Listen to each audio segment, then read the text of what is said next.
In 1981, you could buy a computer with a handle and carry it out of the shop. Osborne Computer Corporation of Hayward, California sold it for $1,795. It weighed 24.5 pounds, it was about the size of a sewing machine, and the screen was 5 inches across at 52 characters wide and 24 lines deep. Adam Osborne owned it, 42 years old, born in Bangkok, schooled in England, fired from an oil company. In August of 1983, he closed a factory in New Jersey and fired 89 people. He was quoted saying the company was seeing some summer softening. 3 weeks later, he was standing at a one-day sale, selling his own computer for $995.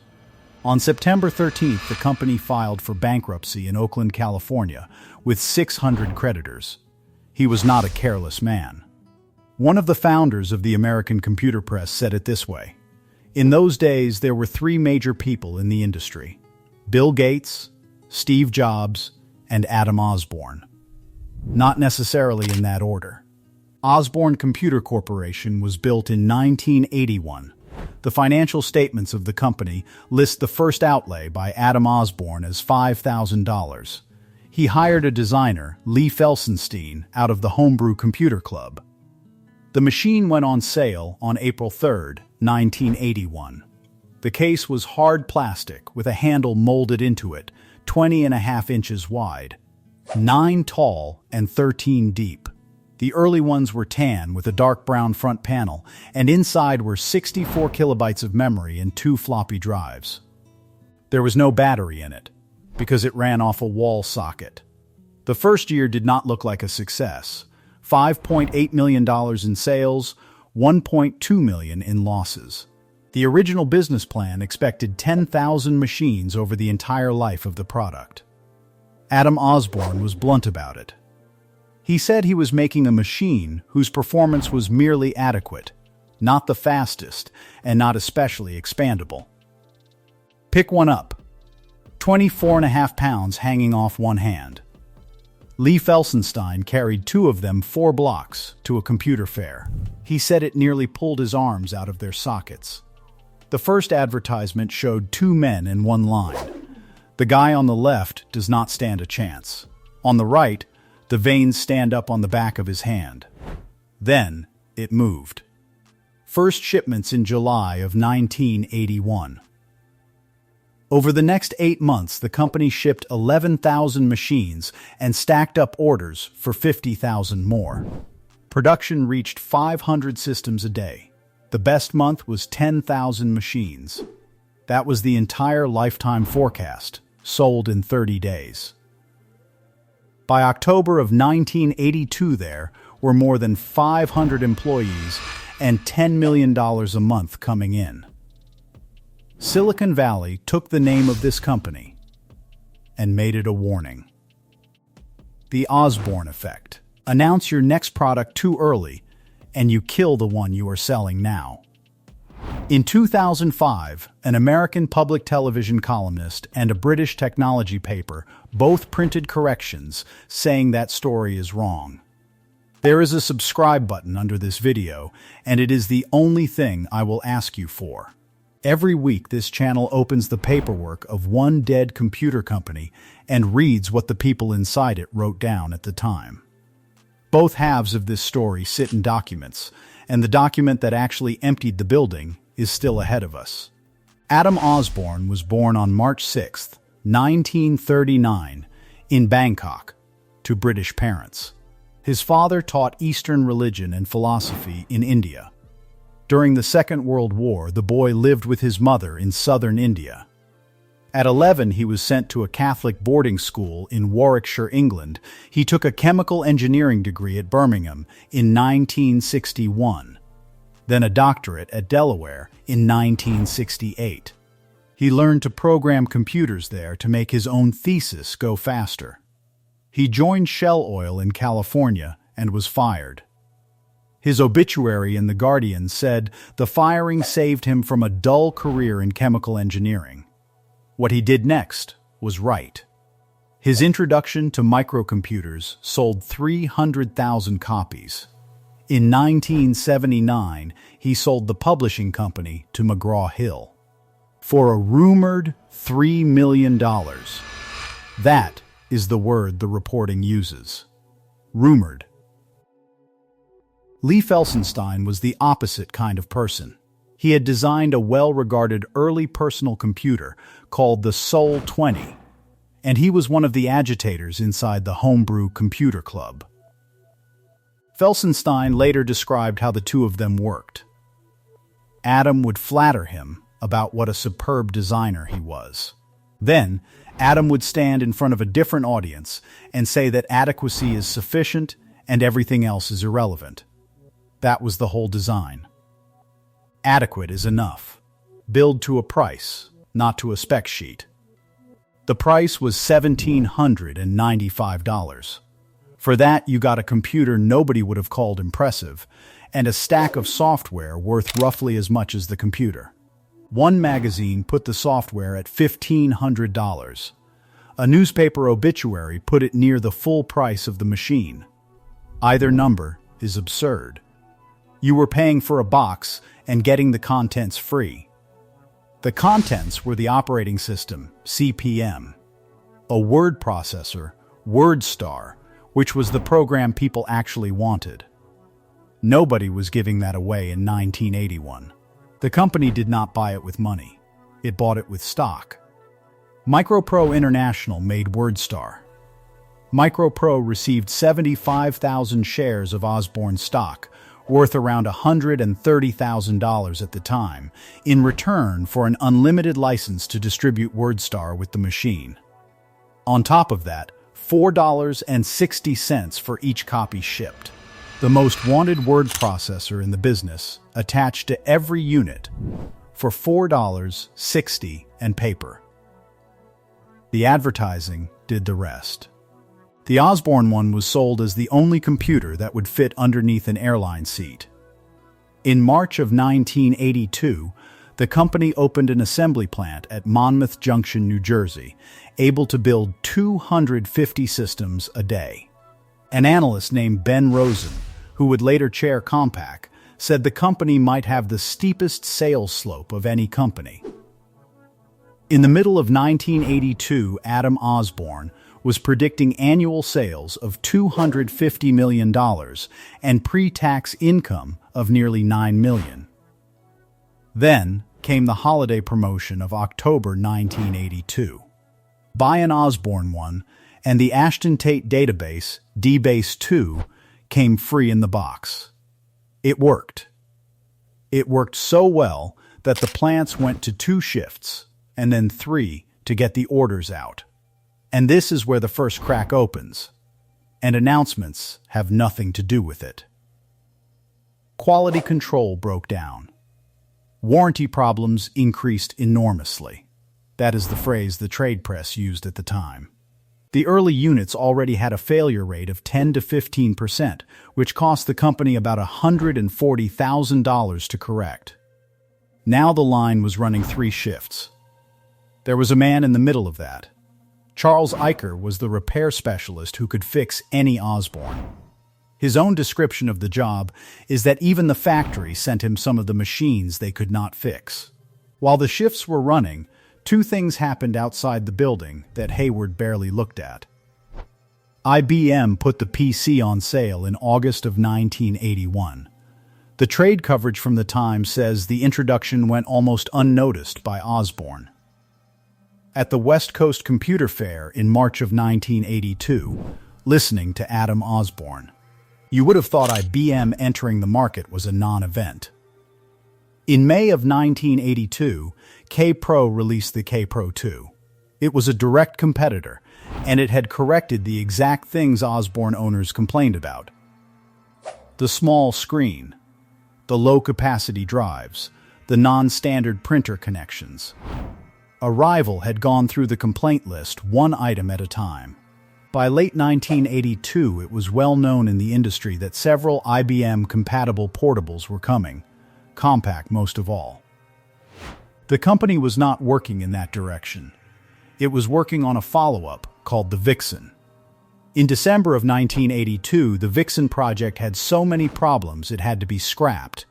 In January of 1983, the company hired a new president away from a top executive post at Consolidated Foods, a food company. He took over manufacturing, finance, and distribution, and Adam Osborne announced the reason. "We are no longer a startup company. We are a force in the microcomputer revolution. We are now the fastest-growing company in the history of Silicon Valley." Around the same time, the company moved the end of its fiscal year. It had ended in November of 1982. Now, it would end in February of 1983.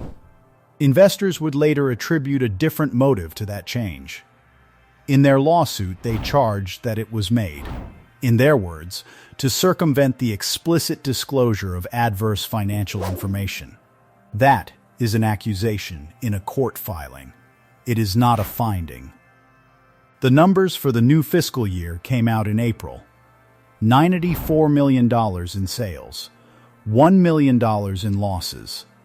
On paper, a company at nearly $100 million a year that was almost breaking even. Now the part everybody has heard, in the words of the people who were in the room. Early in 1983, Adam Osborne began organizing publicity for the next machine, the Osborne Executive. Magazines were shown it in locked hotel rooms. Creative Computing, the American magazine that later wrote the whole sequence down, was one of them. The terms were strict. Nothing in print until the planned release date in mid-April. The account in the magazine says that as far as they knew, nothing did appear in print. Not one article. The embargo held. And it did not matter. Dealers heard about the plans anyway, and they canceled orders for the Osborne one in droves. The line Adam Osborne used about it was short. All of them just canceled their orders for the Osborne one. In early April, he told dealers he would show them the machine on a one-week tour the week of April 17th. He emphasized that the new machine was not a competitor for the Osborne one. The dealers did not react the way he expected. He cut the price of the Osborne one drastically. Nothing worked. For several months, sales were practically non-existent. Then comes the piece almost nobody quotes, and it is the reason this story hardened into a law. According to one of the early investors in the company, the auditors of the company required that reserves be set aside to account for losses due to the premature announcement of a new computer. Money had to be locked away in the accounts, in advance, against damage from an announcement. And because of that, the officers and the investment bankers scrapped the plans for the public offering. That is the sentence that matters. It is printed in a magazine dated March 1984, 6 months after the bankruptcy, sourced to a man who put money in. And the very next line in that magazine pulls back from it. The magazine asks whether that was a premature announcement and then answers itself. Well, not exactly. The offering was the oxygen. It never happened. The accounting behind it moved too fast for anyone to stand on. In early April, the new president told investors that preliminary results for the quarter ended February 26th showed revenues of approximately $34 million and profits at approximately break-even. In the middle of April, the chief financial officer, Donald Waite, informed him that the company had actually lost $4 million in the previous fiscal year and $1.5 million in the February quarter. A few days later, the same officer came back with larger numbers. $8 million for the year, $5 million for the quarter. Same books. 3 answers. Inside about 2 weeks. Whatever else was true about this company, by the spring of 1983, nobody inside it knew what it was worth. Now set 2 documents side by side, because both of them exist, and they do not agree. The first is that Creative Computing account, March 1984. Locked hotel rooms, canceled orders in droves, auditors demanding a reserve, public offering scrapped. The second is a column published on June 16, 2005, by the American public television writer Robert Cringely. The headline is the point. The Osborne Effect. Sometimes what everyone remembers is wrong. His correction rests on Mike McCarthy, who was working at Osborne Computer when the company folded. The account from McCarthy is this. The executive was announced 1 month before delivery, and sales dropped in half for a couple of weeks, while inventory cleared out. 2 weeks, at half rate. Then, the executive actually went on sale. And sales dropped from about $10,000 a month for the original model to essentially zero for the new model. The reason is a price tag and a screen. The 2005 column puts the executive at $21.95. The 1984 magazine puts it at $24.95. Take either one. K Pro was selling for $1,795 with a 9-inch screen. The executive had a 7-inch screen. Hundreds of dollars more, for less glass, in a market that counted every dollar. Buyers walked away. Osborne's sales fell under $1,000 a month for the next 3 months. K Pro sales jumped to nearly $10,000 a month. The same customers, in a different store. So there are 2 records. One says the announcement cost a public offering. The other says the announcement cost 2 weeks. And the product cost everything. The British technology paper The Register published its own correction on June 20th, 2005. Its headline said to take Osborne out of the Osborne Effect. Its subtitle said the thing is a myth. The opening line is a newspaper admitting fault in plain words. It is a fair cop, and we are guilty. There never was an Osborne Effect, and the fate of Osborne Computer was not sealed by pre-announcing hardware that did not exist. The ending from Cringely was shorter, so poor Adam Osborne is off the hook. Spread the word. The same reporting carried a claim from the columnist John Dvorak about where the scare story actually came from. Not Osborne. North Star Computers, around 1978. North Star announced it had developed and would sell a double-density controller, doubling disk capacity from 80 kilobytes to 160. Sales of the old controller stopped dead, and the company nearly went broke. The position Dvorak takes on the whole idea is flat. He knows of no instance where anyone went broke from a pre-announcement. He says that, as with Osborne, it just looked that way, and the real reasons underneath were more substantial. The most substantial reason on offer comes back to the repairman. Charles Eicher read the book Adam Osborne wrote about the collapse, published in 1985, and summarized one episode from it in 2005. We have not read that book ourselves. What follows is his summary of it, printed by the Register. The executive was finally shipping. Sales were coming back, and money was flowing into the company again after months of postponed orders. Then a vice president found the leftover stock of old main boards and decided to use it up. About $150,000 worth of parts sitting in a warehouse. Finishing them meant cases. The cases needed injection molds. The molds had been thrown out. So the company paid an injection molding firm to cut new molds and restart production of plastic cases for a product line it was abandoning. Building out $150,000 of old parts cost $2 million. In that same summary, Osborne is quoted calling it the classic example of throwing good money after bad. The conclusion Eicher draws is blunter. He says that was what really killed Osborne. Decisions that pulled the money out of the company and sank it into debt at a time when it could not afford any new debt. $2 million spent on molds to rescue a warehouse shelf. After that, the calendar does the rest of the work. July 27, 1983. The suggested retail price of the Osborne one is cut from $1,995 to $1,295.